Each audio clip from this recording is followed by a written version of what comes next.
Hello, my name is Javier, and I will be speaking to you about assessing flexibility. The warm-up process should consist of first a 5 to 10 minute light cardio activity, which helps avoid injuries. All warm-up routines should attempt to mimic the movements required for testing and should last about 20 minutes in total.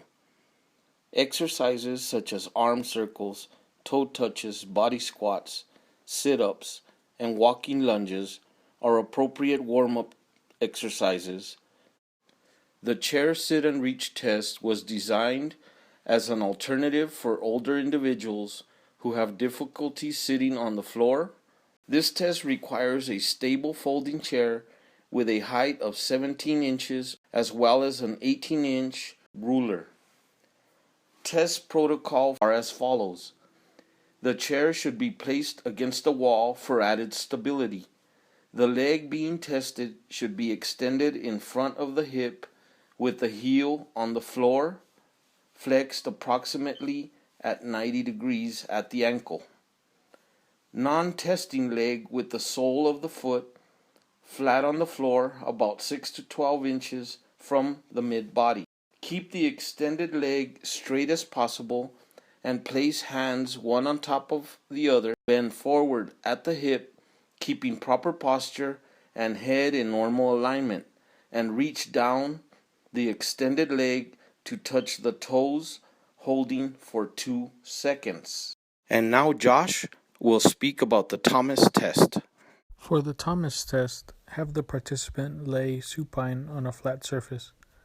Have the participant bring one leg in the direction of the chest just to the point where the lumbar spine is snug on the floor or table.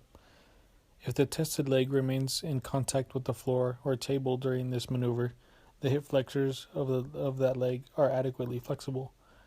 If the tested leg rises, its hip flexors are likely to be inflexible. Next, Cassie will talk about the YMCA stretch test. The next protocol will be the YMCA sit and reach test. The participant should remove his or her shoes, yardstick should be placed on the floor, and strip of tape will be placed across it at a right angle on the 15-inch mark. The participant will place the heels of the feet 10 to 12 inches apart on the edge of the tape mark with the yardstick between their legs. The participant should then slowly reach forward with both hands as far as possible and hold for 2 seconds. Be sure hands are parallel to each other and do not lead with one hand. Fingertips can be overlapped and fingers must touch the yardstick. Make sure knees are not bent and exhale as you reach and drop head between arms when reaching.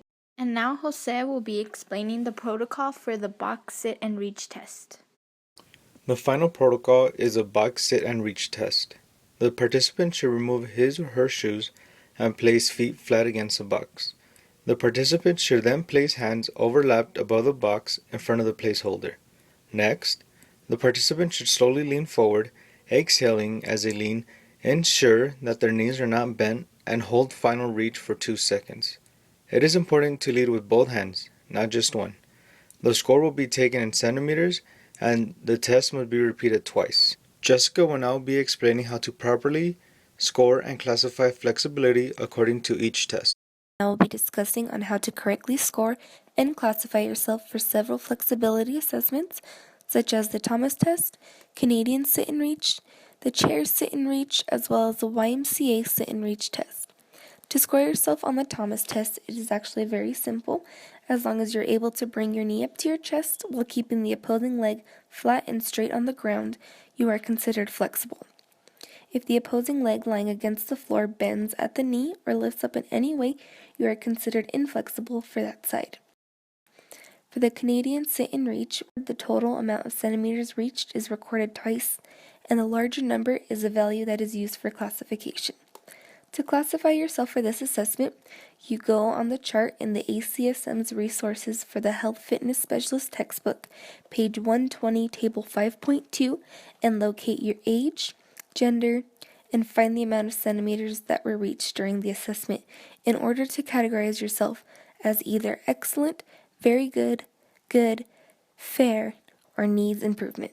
The chair sit and reach is also simple to classify. If you are able to reach your toes, you are considered flexible and have a score of 0.